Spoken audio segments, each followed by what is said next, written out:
Assalamualaikum warahmatullahi wabarakatuh. Yang saya kasihi dan hormati Tuan Imam kita yang imami solat Isya dan juga solat sunat tarawih, juga Tuan Bilal, para jawatan kuasa Surah Fatimah Az-Zahra, para alim ulama, tuk-tuk, para ustaz, para ustazah, pimpinan masyarakat, seterusnya muslimin, muslimat, umat Allah sekalian. Pertama kali mari kita panjatkan syukur kepada Allah Subhanahu wa taala kerana Allah memperhidupkan kita lagi di muka bumi Allah ini, bersama-sama kita menikmati juadah makanan, hidangan dan juga juadah rezeki yang telah Allah Taala kurniakan. Dan alhamdulillah juga panjatkan syukur kepada Allah Subhanahu wa taala. Kita diizinkan oleh Allah untuk menghirup udara yang dihempurkan oleh Allah Subhanahu wa taala di bulan Ramadan ini. Yang mana ramai di kalangan kita yang mengharapkan Ramadan, mengharapkan untuk dipertemukan Ramadan, tetapi mereka tak sampai ke Ramadan. Ada yang meninggal dunia dan sebagainya. Dan kita alhamdulillah pada malam ini, malam yang ke-13, kita berada di bulan Ramadan, yang mana fasa pertama telah pun habis. Orang duk-kaduk tengok bola sepak ke dunia. Tangan saya ni bukan saya ketuk dinding Brazil kalah, bukan. Ada sebab lain. Nah, bukan frust tengok Brazil main kalah 7-1, bukan. Jangan duk anggap besar tangan dia ni. Dah main mercun ke tak? Bukan. Tu cerita lain. Nak tanya personal, PM, personal message.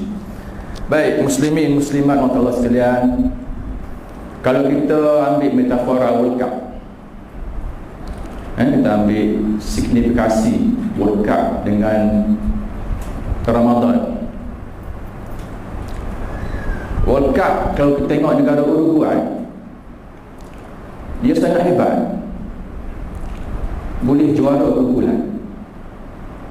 Dan negara-negara yang ditewaskannya negara yang hebat, antaranya England, antaranya Itali dan sebagainya.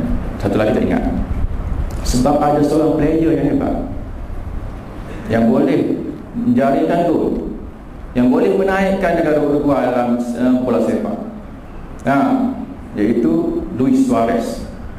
Doggy, dog, anjing. Okey, pasal dia lekoh orang. Brazil hebat, peringkat kumpulan, juara kumpulan, didominasikan oleh seorang pemain yang Neymar Junior, yang mana bila dilawan di suku akhir, Neymar Junior ni dihentak kaki oleh pemain Colombia sehingga sakit vertebrata dia, menyebabkan dia injured.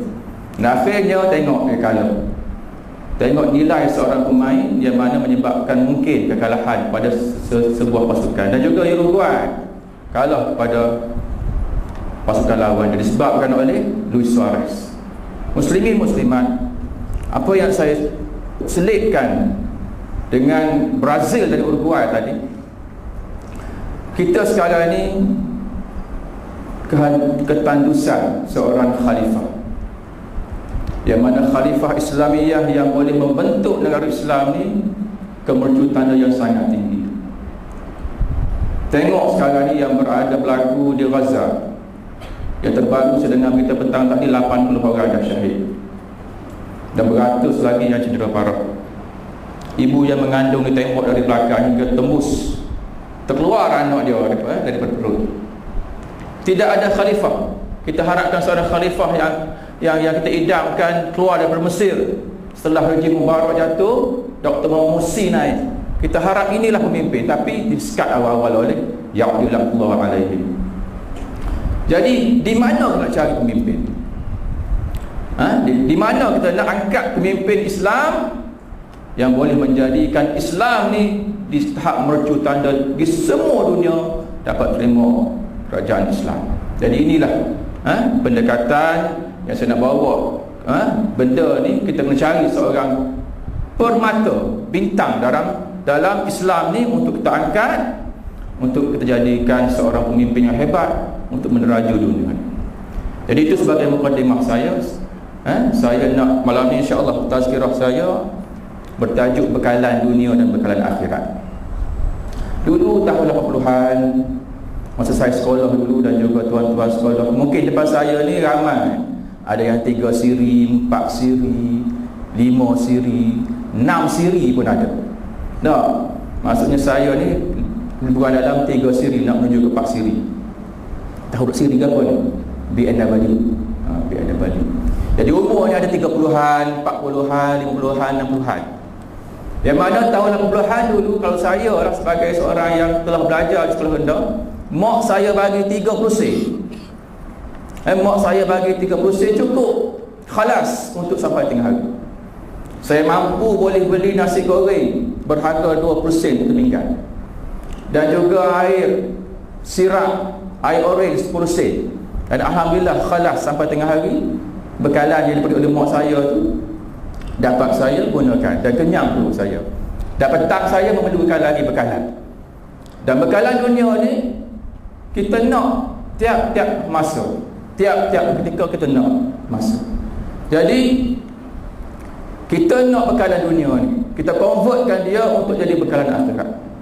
Yang mana Nabi Muhammad sallallahu alaihi wasallam, yang mana hadis daripada Abu Hurairah radhiyallahu ta'ala anhu, an-nabi sallallahu alaihi wasallam qala, idza mata ibn adam in qata'a 'amaluhu illa min salas, sadaqatun jariyah aw ilmun yuntafa'u bi aw waladun yad'u lahu. Atau kama riwayat daripada Imam Bukhari, yang mana Nabi Muhammad sallallahu alaihi wasallam berkata, apabila matinya anak Adam, maka terputuslah segala amalannya kecuali 3 perkara. Yang pertama ialah sedekah jariyah, dan yang kedua ialah ilmu yang bermanfaat, dan yang ketiga ialah anak yang soleh yang mendoakan kepada mak ayah dia.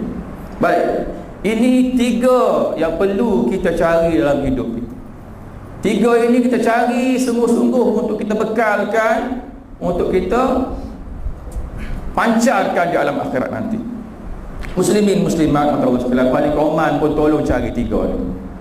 Yang pertama saya nak uraikan ialah tentang sedekahun jariyah, sedekah jariyah. Alhamdulillah kita diberi oleh Allah Subhanahu wa taala rezeki. Nah, masing-masing ada rezeki tiap-tiap bulan masuk duit, ataupun tiap-tiap minggu masuk duit, ataupun tiap-tiap hari masuk duit. Alhamdulillah. Tersyukur kepada Allah Subhanahu wa taala yang mana memberi rezeki kepada kita. Dan rezeki ini ialah diberi oleh Allah Subhanahu wa taala. Dan kita boleh gunakan rezeki ini, kita balas balik apa yang diberi oleh Allah Subhanahu wa taala. Yang mana tolong tiap-tiap minggu ataupun tiap-tiap bulan kita salurkan, ataupun kita memang ada satu khusus, kita dah bagi dah 5% from my payment, from my salary, aku nafkahkan kepada rumah yatim. Berapa ramai yang buat macam ni? Ada, alhamdulillah. Kalau tak ada, marilah muslimin muslimat, walaupun gaji kita sikit, cara sikit, banyak cara banyak. Jadi inilah kita kena infakkan, banyak infakkan. Sama ada infak dari segi kita bayar dan sebagainya, infak segi harta kita dan sebagainya, dah untuk ke arah jariah. Sebab inilah antara bekalan kita yang mana tak akan putus. Nah, bayangkan atuk kita, nenek kita yang telah mati 30-40 tahun dulu, sekarang ni berada dalam kubur, yang mana masih belum ada kiamat lagi. Apa sekarang mereka tengah lakukan? Masing-masing mengharapkan amalan yang dilakukan semasa dia hidup. Nah, dia mengharapkan amalan dia. Tapi andai kata dia tak buat amalan, Bayangkan tuan-tuan, dah 40 tahun dah dia berada dalam kubur, disiksa oleh malaikat. Jadi marilah, antara yang pertama ialah sedekah jariah, banyakkan sedekah. Bahkan lagi di bulan Ramadan ini, lagi banyak orang akan bermanfaat, ganjaran yang berlipat-lipat kali ganda. Nah, jangan sayang duit. Kita dengar satu kuliah pada ustaz kat sini. Nah, macam mana dia pulang ke kampung dia, dia buat satu kuliah, dan dalam kuliah tu dia promosikan suatu mahat tahfiz nak dibuka. Lalu ada seorang jemaah dengar, dah orang Indonesia, orang Lambu, gaji dia 900, 4,5 dia akan bagi kepada keluarga dia di kampung di Indonesia, lagi 4,5 dia guna untuk bekalan dia di Malaysia. Ketika dia dengar kuliah ustaz ni, kesemua 4,5 tu dia bagi kepada ustaz untuk nak infak kepada madrasah ataupun mahat tahfiz. Lalu sedih ustaz yang dengar, tengok macam mana dia punya bulatnya hatinya untuk nak serahkan harta dia. Lalu ustaz ni bertanya, kalau kamu bagi semua ni, apa kamu nak makan bulan?